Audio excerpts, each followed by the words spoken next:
Hey and welcome, I'm Hammeh and I'm jumping into a video for you. News, Jeff Kaplan is leaving the Overwatch team. So as you can probably hear, my voice is a bit scratchy, I've not had a load of sleep, feeling a little bit rough at the moment. So this is part scripted in that I've written down some of my thoughts, and then a little bit part just sort of think about things as we go to try and save my voice as much as is possible. So what we're going to quickly do is we're quickly just going to talk through the announcement. Not going to read it all off, you can go read it on the Overwatch blog if you like, but we'll quickly go through.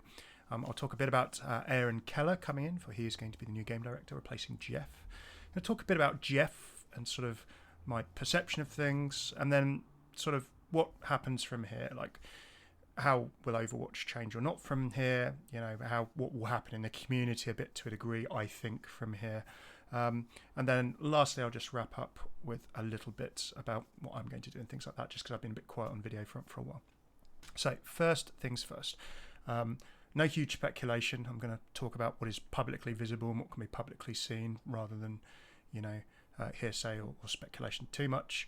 No drama, not too much drama. Like, I'm going to say it right now, this is not the end of the Overwatch or the end of the world, but it is certainly very significant and sad, you know, absolutely sad. And questions will be asked, and we'll see what happens with Overwatch and Overwatch 2 as we go.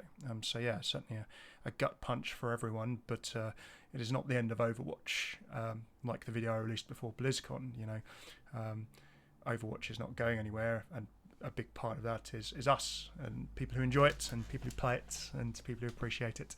And yeah, so let's quickly jump into the announcement. So you can pop to the Overwatch website if you want to go and have a read of this. I will not read it all through, I'll just pick out a few little bits.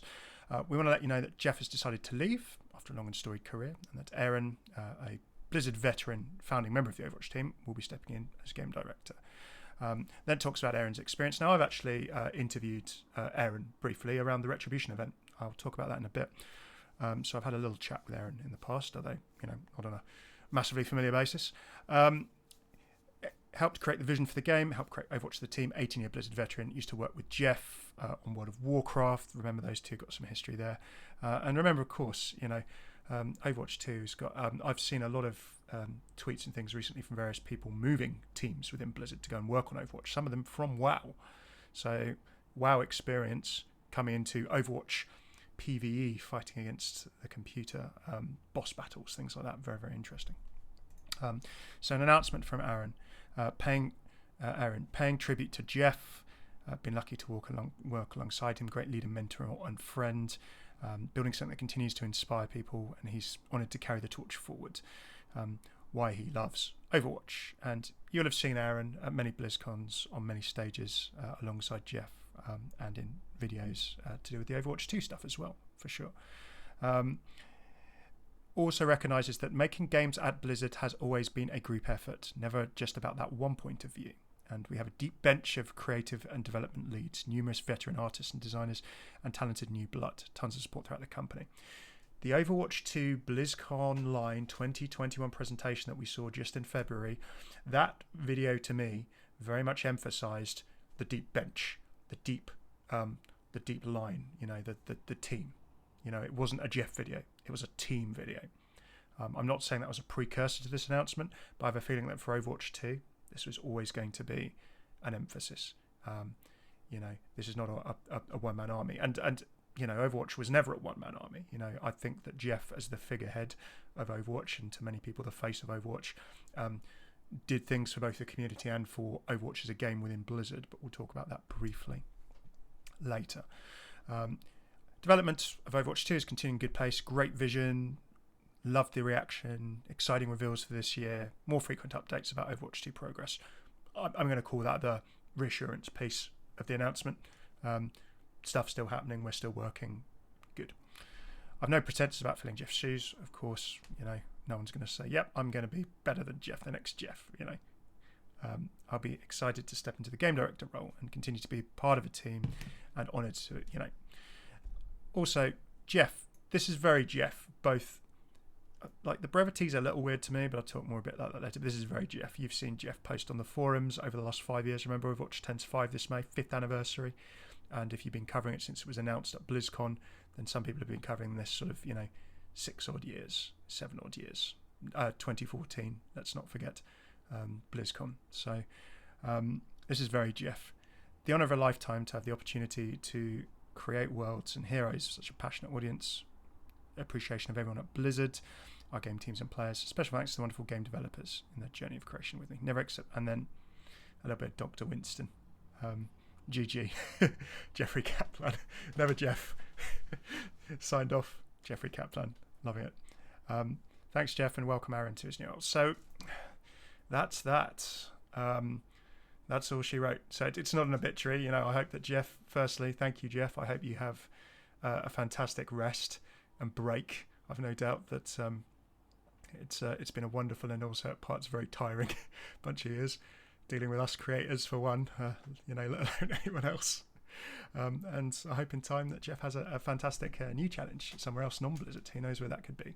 And hey, there are many like Dreamhaven and there are Frost Giants, many sort of ex-Blizzard people setting up studios all around, in Irvine and beyond, over in California, over in LA. So I'm sure if not there, then Jeff will find something wonderful else to spend his time doing, and I can't wait to see what that is. Briefly about Aaron Keller. So Aaron is like Blizzard old school. He's like worked on WoW, worked with Jeff, and he's been as part of one of the senior people on the Overwatch team since launch and before and announce and beyond. So Aaron is old school Overwatch, very old school Blizzard. Had the pleasure of chatting to him. I was struck, like I said, I'm not going to say I know him personally or anything like that, but I had the pleasure of interviewing him, pardon me, around the Retribution event. Blizzard very kindly flew me out there for that. I was tired. It was a panel interview with website journalists, and tired Hammeh sticks a dictaphone down on the table, and that's quite like, in retrospect, I should have asked, I was a bit jet lagged and things, so that's a fairly aggressive move. Like, I'm recording everything that you say, and there are also other people there, so I never released the audio or made that interview. The second thing is that it was kind of like a panel interview with website journalists as well, so there's kind of like, if I just stuck the entire recording directly online or edited it up or something, it's kind of taking away in some ways the questions that other people asked. You may have seen it with panel video interviews that people do at BlizzCon. There are many people there asking questions, and whoever releases the video first almost has everyone's questions in the video. I'm going to call it journalistic etiquette, but maybe creator etiquette. I don't know. Either way, I didn't release that, although I did talk about some of the things of the interview. I asked him a question which was effectively like, some people wonder why you can't make more of these things, why they take so long. I probably didn't sound aggressive, but I was certainly probably slightly tired and quite short. And I was always very struck by the answer he gave, which was a very honest one. And he said, well, look, honestly, people don't understand sometimes, what it takes to make these things, and how development works, and how people are working on several different things at the same time. And, this is something that Jeff and various other members of the team had said at various points throughout the last 5 years of Overwatch. He gave the example to me specifically of, and I remember this, vehicle spawns in Retribution. So, when you're going through Rialta and Retribution, you come out into the harbour area with the boats, and suddenly the dropships come in and people start flying off the dropships. Just after the first assassin point, when you go under the bridge, you're going backwards through Rialta for the Retribution PvE event. He said that took us quite a long time to make. He said that wasn't the original Overwatch engine. We had to build stuff in. We had to build spawns, build behavior that was never a part of our original Overwatch engine and design. And he said that work on Retribution started pretty much directly after Uprising, and therefore as soon as Uprising was done, they started working a year ahead on releasing Retribution. So just an insight as to that early Overwatch dev cycle for how long things would take with the team that they had. So I'm looking forward to seeing, good luck to Aaron. I'm looking forward to seeing how Aaron takes Overwatch forward. And we'll see how we go. None of this, of course, takes away from the fact that Jeff is off. Now, I'll caveat sort of thoughts on sort of Jeff going by, I've some creators have spoken a lot more to Jeff and chatted a lot more with Jeff and the dev team than I have. I've been there a couple of times. I went there for Retribution, to Irvine, which is fantastic, to Blizzard. I've been to BlizzCon. My first BlizzCon that Blizzard kindly invited me to was last year, 2019, the last in form. And I had opportunities to go at previous ones, but personally, things going on with my family at the time, I couldn't and such. So I've seen the devs a couple of times.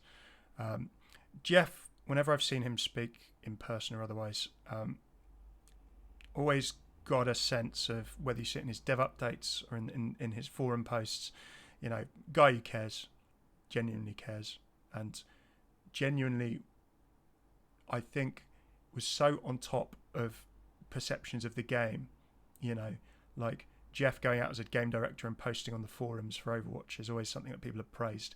Like in any other company, that's a community manager job, but Jeff would do it. And, whether Jeff perhaps, should do it or not, Jeff would do it. And Jeff would do it in a way that always struck me as being very sincere and to the point. I'm not, Jeff's being in touch with the community and what people asked for, and balancing that against what, not everything that we want is what we should have, right?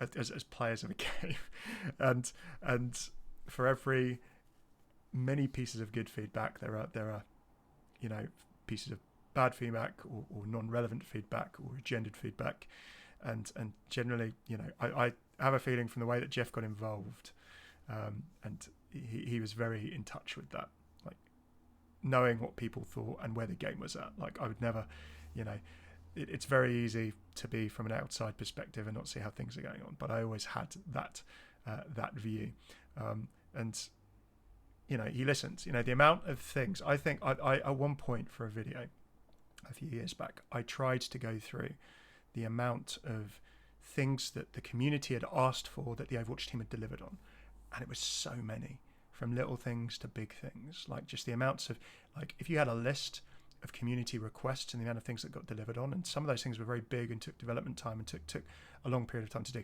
like role queue, like the group finder tool, then we've got things like the workshop, like, and these are big things, like down to like small things, right? Small little things like, Moira's golden nails and hands, and little requests, things here, things there, like the amount of pieces, maybe that video can still be made, but the amount of pieces of feedback that the Overwatch team acted on over the years, that like nearly 5 years now, and I'm sure a big amount of that, as well as being down to the team, is down to Jeff as the leader of the team making that happen. So I feel that under Jeff's watch, a lot of listening, and it's very easy for us to forget that on a day-to-day basis or when things are quiet, but it has happened. Jeff was very much the name on the door. He's the face of Overwatch to many people. He's not the person on his own who made everything happen. That'd be unfair, as he's said, and as Aaron has said, and as we know about the entire team of people who made things happen. But ultimately, if it's your name on the door, then if things go wrong or if things are perceived to be wrong, then the buck stops with you, as the saying goes. And you can see that in the dev videos though. Second thing, like Jeff-wise, and I feel, this is something that'll be interesting if it continues. It's like, he would not be scared to hold the community to account. And I always used to like this. Now, everyone, like, I've like, out of my prep stuff, like, I've got this. I've censored it. Not that YouTube will probably censor this. But this is Jeff's tig old biddies when he used to, if you know, like, the forum myths or like the community myths of Jeff, like when he used to game competitively as a MMO raider playing EverQuest, and he then went onto the World of Warcraft team. This was feedback he gave to the EverQuest devs about some buggy raid encounters. I've beeped out the swear words, but you can go, like, if you search Jeff Kaplan Tiggle Bitties EverQuest, this will come up as one of the top results, like an archive of his old, like the Overwatch forums, an archive of his old of his old posts.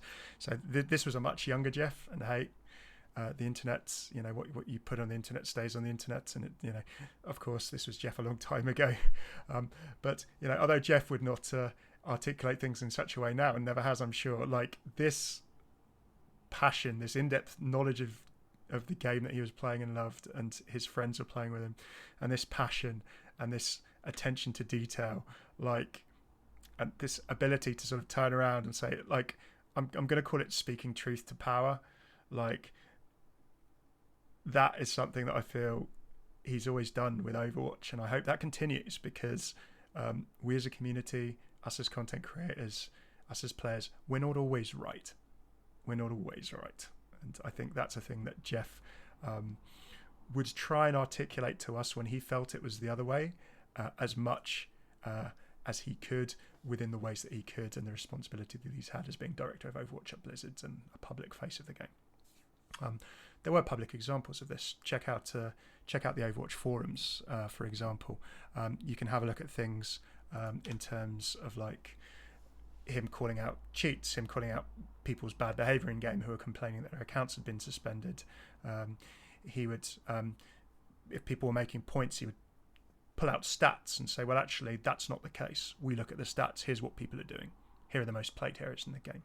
Here's the win rates on various maps. You know, Jeff would be big in, respectfully, turning around and saying, well, what you think is the case is not actually the case, and we can see that, and here's why. Or have you thought about this alternative point of view? So he would call people out in a respectful way, sometimes, you know, when it was necessary, and that included community members, players of the game, like, you know, your community, your players, you know, they're a source of power. And if Jeff did that publicly with us as players and as a community, I've no doubt that he probably did it the other way as well. Like, as I said, he was the face, the name on the door. You've got to defend and advocate for Overwatch externally, then you're sure as hell, if you're the game director, you're defending and advocating for Overwatch internally. It's your job, but whatever you think of Overwatch and Jeff and the Overwatch team, sure as hell, part of Jeff's job would be to be a shield for rubbish, which in any company, in any, you know, if you're trying to make something anywhere, then, you know, there are different pressures, not just pressures from the community and externally, but there will also be pressures internally. So I'm sure Jeff would be speaking truth to power in a lot of different directions as well. The third thing I'll sort of say is, pardon me for the drink, preserving the voice as much as there is. Jeff tried to educate us as much as he would call us out, speak truth to power as well, and on game development, like what could and couldn't be done, how there were different things that needed to be juggled, you know, as much as he could, given the fact that he's a Blizzard employee and a director of a game like Overwatch. Now, here's an example, and I recite this because some players haven't been playing Overwatch or watching my videos or the community's coverage of Overwatch for six odd years. Ever since Overwatch launched in 2016, Jeff always said, and the Overwatch team always said in interviews, if we're going to do a story mode, it's going to be a new game. And yet they still gave us Retribution, Uprising, Storm Rising, you know, and similar Junkensteins. It was always said, that's been consistent for 4 or 5 years. And, you know, there was a decision to make Overwatch 2, which is the PvE, the co-op, the story mode. That decision was made. And they also made the decision to have Overwatch content be a little bit quieter for a while, since Echo. Now, you can absolutely debate those decisions and whether that's been the right course and whether that will be the right course, and we'll see how that turns out. But Jeff and the Overwatch team have always tried to educate us on as much as they can, on the practicalities of game development, and how you can't do everything at the same time, and there will be pressures on them that we don't know about and they can't talk about. You know, I'm not being a Blizzard apologist or defender here. You know, as I've said in previous videos, I think that if there was a way to find and make more Overwatch content while Overwatch 2 is coming, then I'm sure the team would have done that. So, question mark on that one.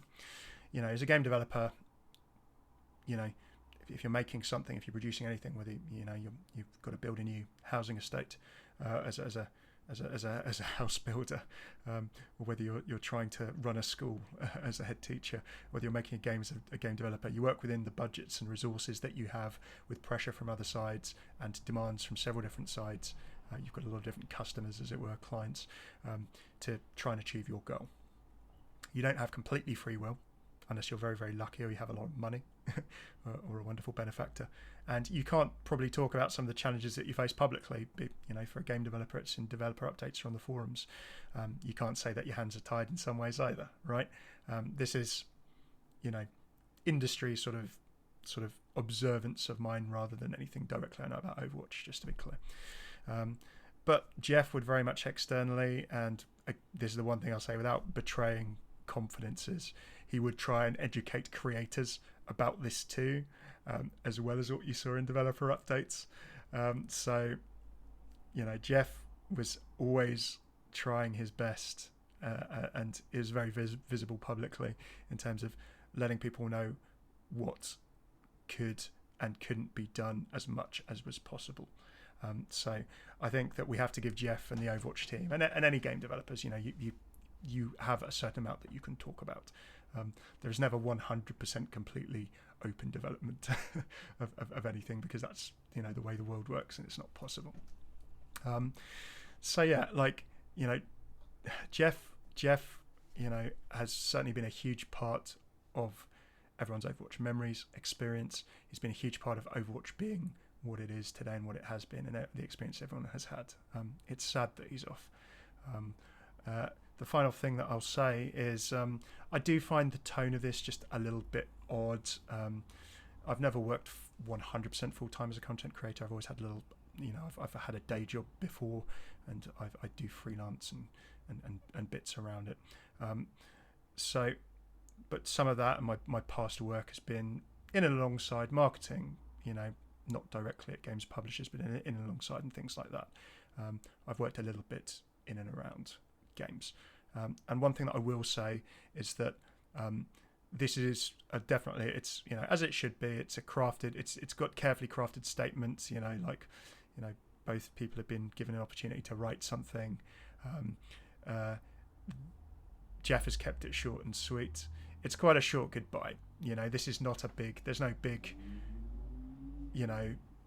see you Jeff video. I hope there would be. It'd be wonderful if Overwatch did a thanks for the memories fun Jeff video and stuck that on YouTube, right? We'd all love that.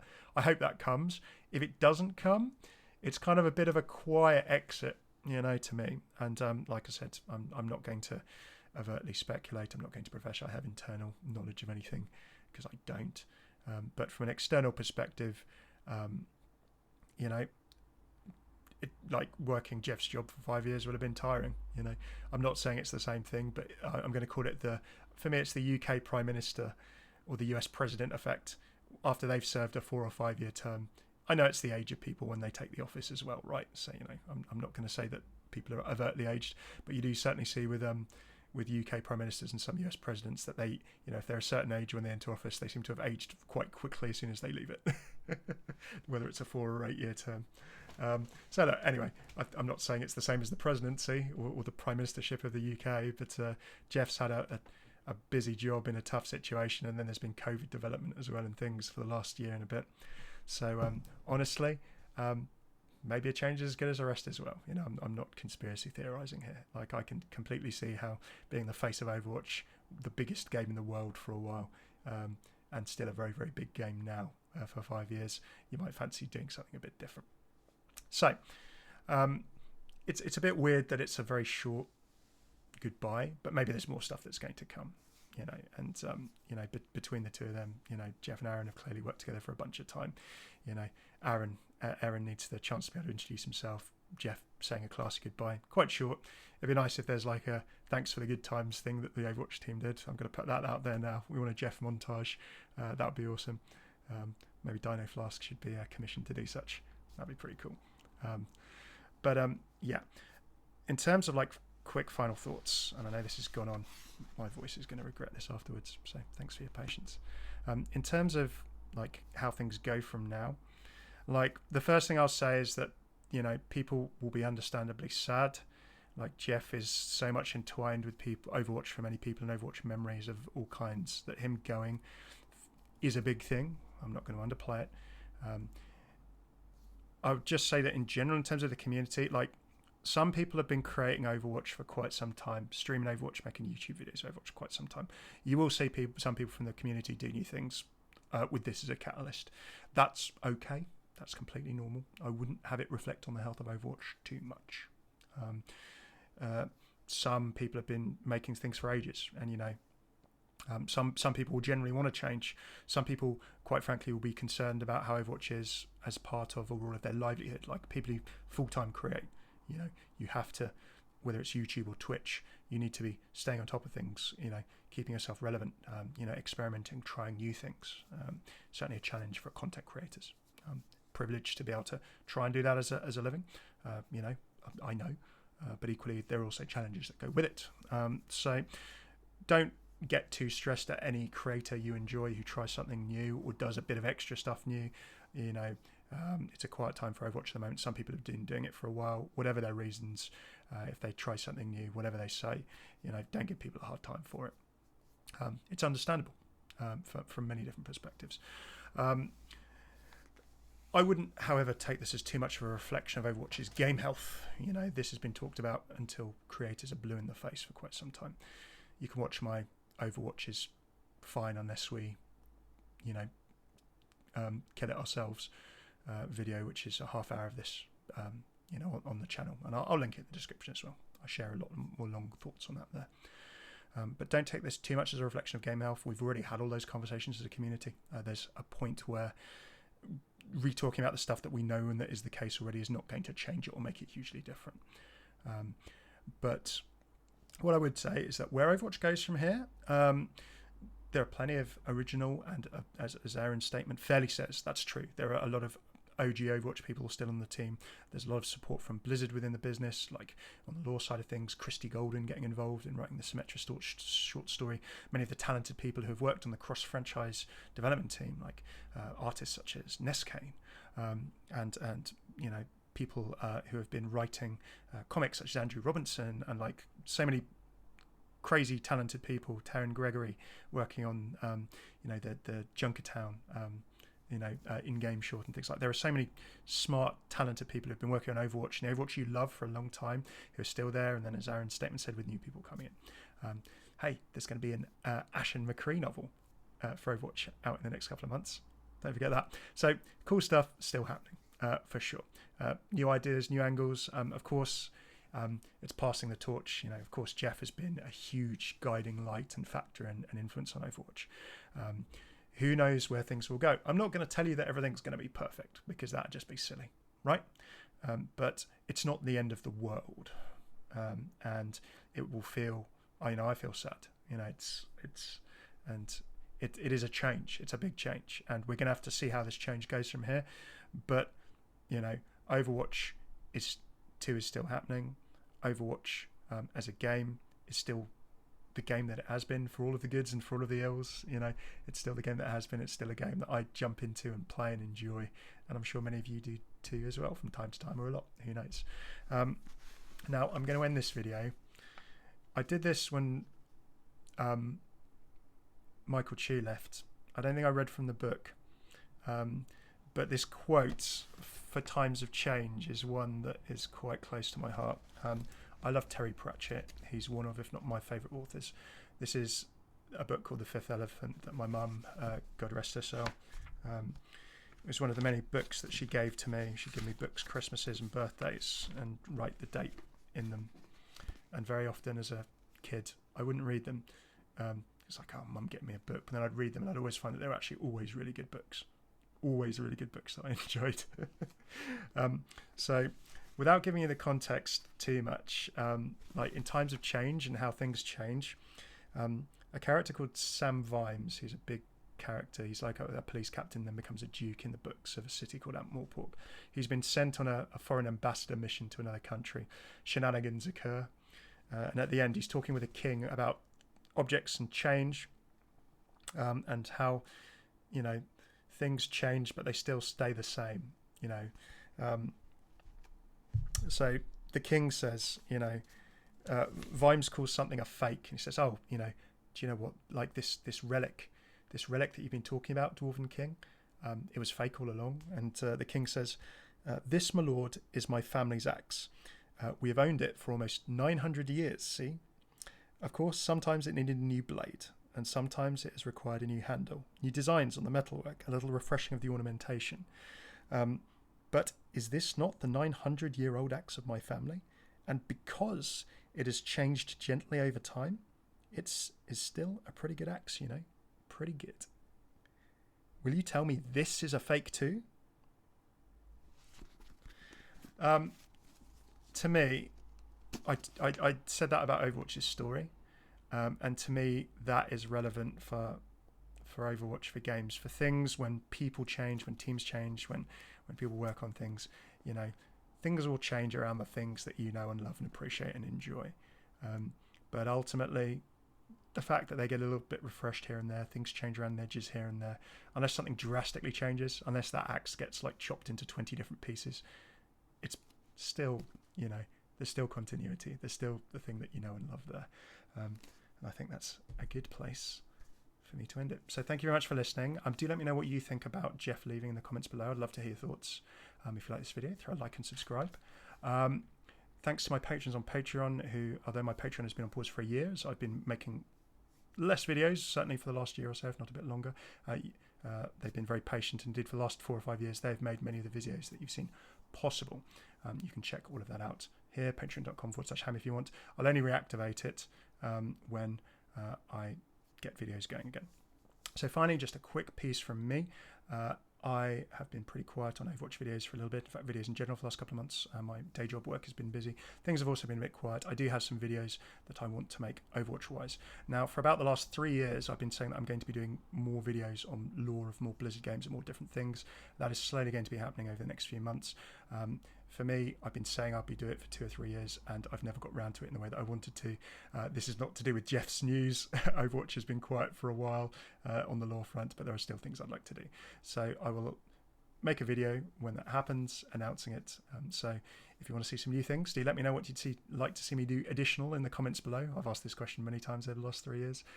And equally, do let me know what kind of games, books, films, fictional universes, we can go beyond video games, you'd like me to sort of investigate and talk about, and I will give some pilots a go too.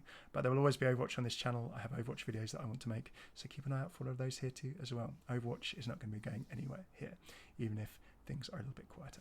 Cheers for tuning in. I've been Hammeh. Take it easy.